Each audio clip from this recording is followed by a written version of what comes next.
पहले तो भारतीय किसान लोक शक्ति संयुक्त मोर्चा जो गौतम नगर का बना था, उसका कोई सदस्य नहीं था। हम इस आंदोलन से अलग थे। राकेश टिकैत की अगुवाई में ये आंदोलन चल रहा था जी। लेकिन कल जब सारे किसान जेल से रिहा हो गए, उसके बाद राकेश टिकैत का या उनके किसी पदाधिकारी का कोई बयान नहीं आया है। वो साइलेंट मोड पर बैठे हुए हैं और संज्ञान में आया कि कुछ किसान नेताओं को प्रशासन द्वारा अरेस्ट किया गया है। रात धरना भी उठाया गया है वहां से पुलिस प्रशासन के द्वारा, और कुछ किसान नेताओं के घर में तोड़फोड़ भी की गई है। और यह भी पता नहीं है किसान नेता कहाँ हैं। योगी आदित्यनाथ जी का भी ट्वीट मैंने देखा है कि गौतम नगर, अलीगढ़, संभल में इसमें अराजकता बर्दाश्त नहीं करूंगा। संभल पे मैं नहीं जाना चाहता, लेकिन जो योगी जी कह रहे हैं कि गौतम नगर में अराजकता है, किसान शांतिपूर्वक अपनी बात रखना चाहता है। उन्होंने 5 सदस्यीय टीम बनाई, हमने उसका स्वागत किया योगी जी का। लेकिन जो अपने अधिकारों की लड़ाई लड़ रहे हैं, 12 साल की समस्या है। जब से अखिलेश जी की सरकार थी तब से समस्या लंबित है। तो या तो योगी जी को गुमराह किया गया है, या योगी जी को पता नहीं है कि किसानों की वास्तविक पीड़ा क्या है।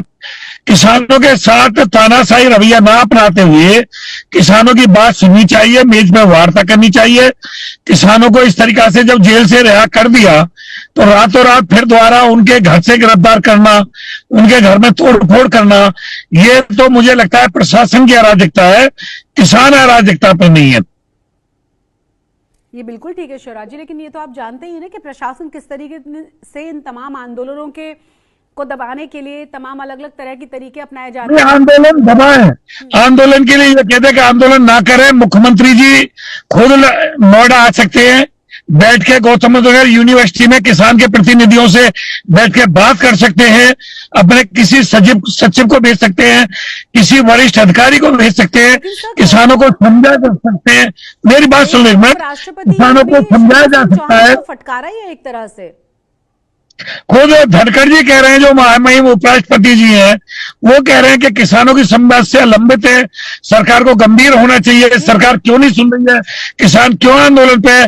खुद संवैधानिक सीट पर बैठे हुए धनखड़ जी कह रहे हैं। तो मैं ये कह रहा हूं, योगी जी से आज फिर अपील कर रहा हूं आपके चैनल के माध्यम से, किसानों को अराजक ना बताएं। हो सकता है कोई किसान नेता अराजक हो, लेकिन किसान कभी अराजक नहीं हो सकता।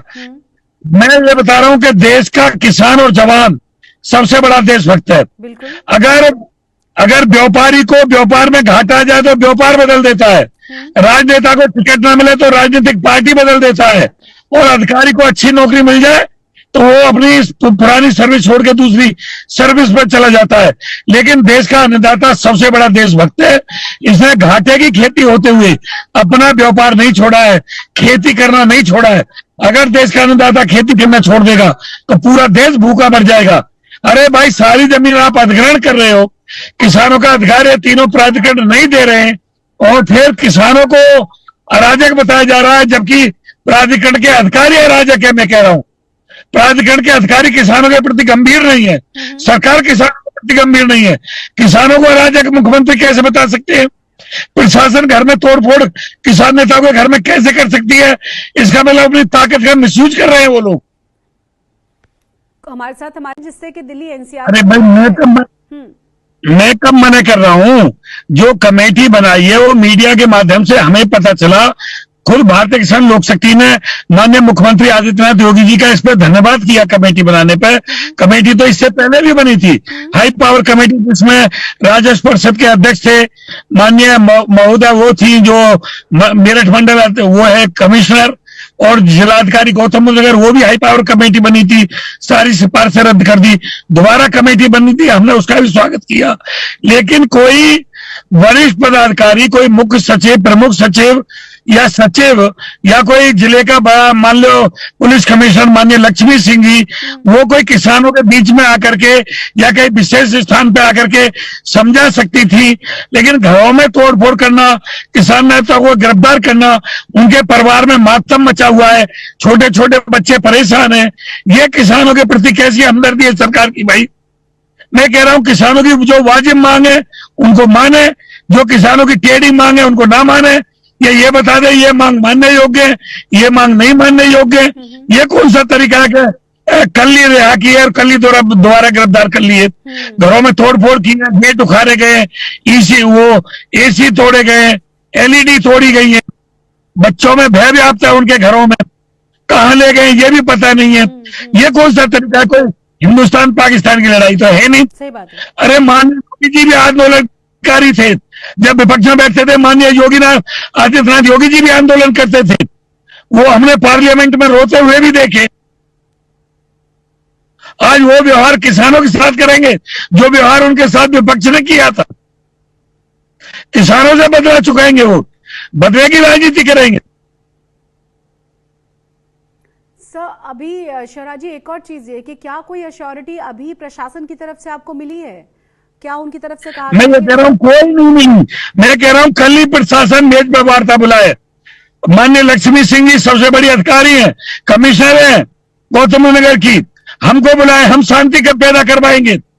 लेकिन शांति की कोई बात ही नहीं कर रहा। जो देश का अन्नदाता उसको पीटा जा रहा है, उसको ठूसा जा रहा है, ये पता नहीं कहां गिरफ्तार करके ले गए। उनके बच्चे भयभीत थे, टिकैत साहब मैदान छोड़ के भाग गए, कल से उनका कोई बयान नहीं आया है। और इसके पीछे आपको क्या वजह लगती है शौराज जी? कहा तो ये भी जा रहा है कि जो कई संगठन मिलकर आंदोलन में साथ साथ आए थे उनमें भी आपसी फूट है। अरे वही तो मैं कह रहा हूं, हम संयुक्त मोर्चा के अंग नहीं थे, हम आंदोलन के हिस्सा भी नहीं थे, कल तक नहीं थे हम। लेकिन जो आज गौतमनगर के किसानों की परिस्थिति है उसको देख करके हमारा भी दिल रो रहा है। ये तरीका ठीक नहीं है। मैं आपके चैनल के माध्यम से जिला प्रशासन गौतमबुद्ध नगर और माननीय आदित्यनाथ